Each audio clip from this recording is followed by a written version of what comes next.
This video is just a quick overview for the iron-carbon phase diagram. This particular diagram I'm showing here goes from 0% carbon or 100% iron all the way up to 6.67% carbon, which is the concentration where the iron carbide cementite forms. That's the concentration of carbon in cementite. That's it. It doesn't waver. It's a compound, so it's a ratio that's constant.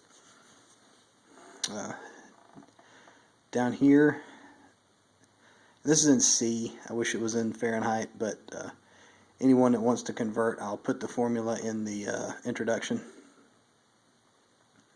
But below 723 degrees C, the stable form for steels, and in this case cast irons, which start to happen kind of in this range.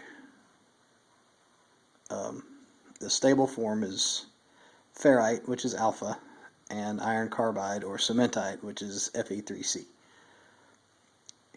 Here we have the mixed area of austenite, which is gamma, and Fe3C. This is the target range for steels that are going to be hardened, that you want some carbide left over, like 1095 or 52100, although the alloying in that changes the shape of this quite a bit.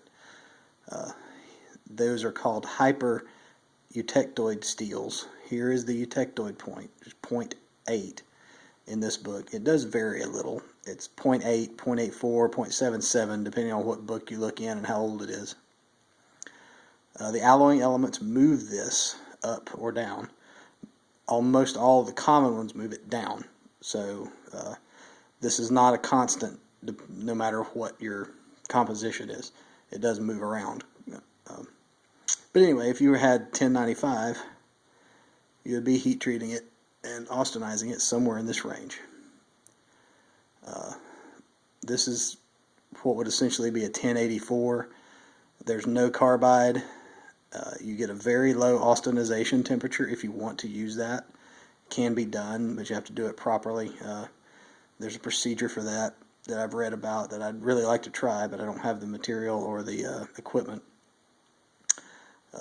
This is austenite, and you'll notice if you heat something like 1095, which has about 1% carbon high enough, it will become completely austenite. And that is where you go if you try to do an industrial normalization. Knife makers tend to do a non-textbook normalization where you don't dissolve all the carbide. They just heat it up to somewhere in this range and then air cool, and that does what they're after. But if you look in textbooks, this is the normalization range right above this, dissolving all the carbide. This is alpha plus austenite. This is a mixture of alpha and austenite right in this range here. If you're using a hypo-eutectoid steel, this is where you are. Stuff like 1055, 1060, 5160 technically is in this area because it has less than 0.08 or 0.8% carbon. Although the alloying again will move that around. I just don't think it moves it down that far. But this is why you have to heat those steels higher to get full hardness. Once you get 0.8% carbon dissolved in the austenite, your hardness doesn't really change all that much. It can, but there are other things going on that make it a little more complicated. But if you want to get full hardness out of something like 1055, you have to get above this line. So your temperatures are going to be a little higher. 800, 850 degrees C, maybe even 900. But most people aren't working with a 0.3% or a 0.2% steel, so that's kind of a moot point for knives. This is all alpha, and alpha can only hold a very small 0.02% amount of carbon before it starts to come out as iron carbide. That's all that will dissolve in it, and it just comes out and forms a carbide. And so that's why if you buy a annealed steel, it's going to have carbide in it until you heat treat it, even if it's a 1030 or a 1040 steel. So the other thing I wanted to point out is, like I said, all the alloying elements tend to move these points around, and the majority of them move them to the left. That's why when you get steels like, say, S30V that have a lot of carbon and a lot of, say, chromium and vanadium, which are carbide forming elements, you're actually, when you try to austinize it, you're actually going to get into this region here where there's carbide plus liquid. You can't normalize steels like that. All the carbides won't dissolve. And a lot of times you'll see instructions do not normalize, because if you try to do a textbook normalization where you dissolve all the carbides, you'll melt the steel. Or in a lot of cases you'll just damage it. You'll get it way too hot and you'll have some damage at the grain boundaries and things like that. You'll have huge grains and they'll be damaged around the boundaries between them. Or if you really are determined, you'll get up here and it'll melt. This is all liquid. This is a eutectic point where you go straight from liquid to two solid phases. In this case, austenite, gamma, and cementite. This is a eutectoid where you go from a solid phase to two different solid phases.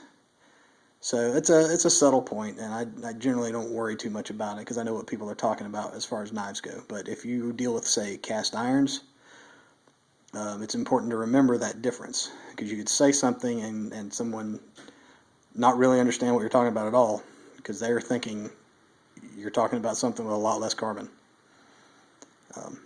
Yeah, this is the range for cast irons, somewhere in the 3 to 5%.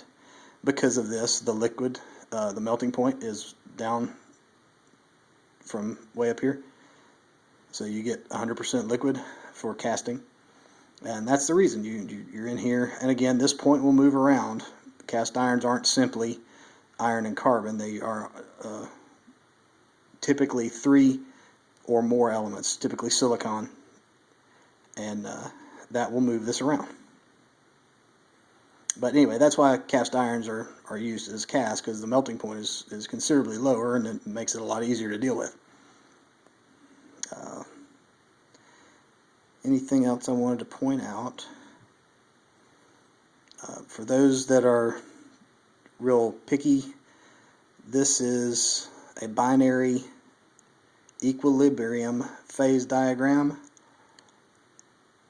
although technically cementite, which happens at this line here, is not stable. If you heat the steel at a high enough temperature for a long enough time, this will decompose into graphite. But the times and the temperatures involved are so long and so high, or so long or so high, depending on what temperatures you're dealing with, that it's generally not a problem. So this is, for all intents and purposes, treated as a stable phase, even though technically, in an academic sense, it's not.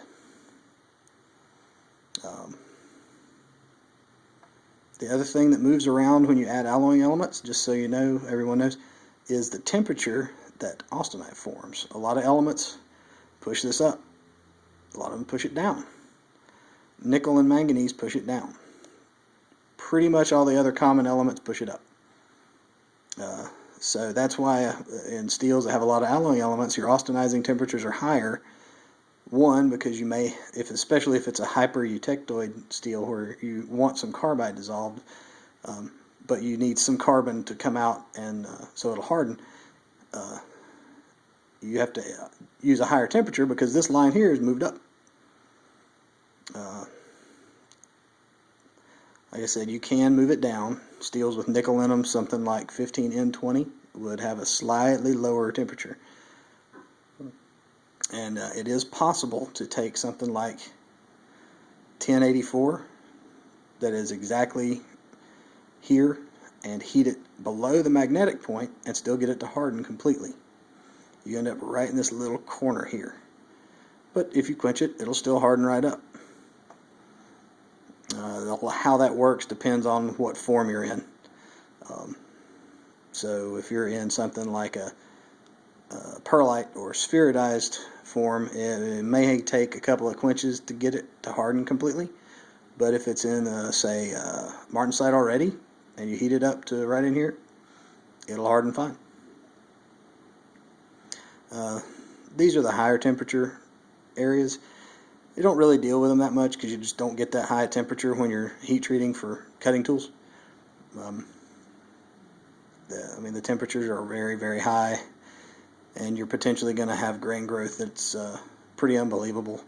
I have heard of grains as big as an inch across in industrial uses, and they are acceptable, which is amazing. But those are high temperature applications that are taking place, here, maybe a little higher, and then cool straight through here on their way down to room temperature. But yeah, you can etch them with ferric chloride, and you don't need nitol, and you don't need a microscope because the grains are that big around. But again, that's a very specialty application. I only know of one or two where it works, and not something I get into. So, anybody have any questions or anybody have anything they want to clarify for me, just let me know. And I'll put this on YouTube.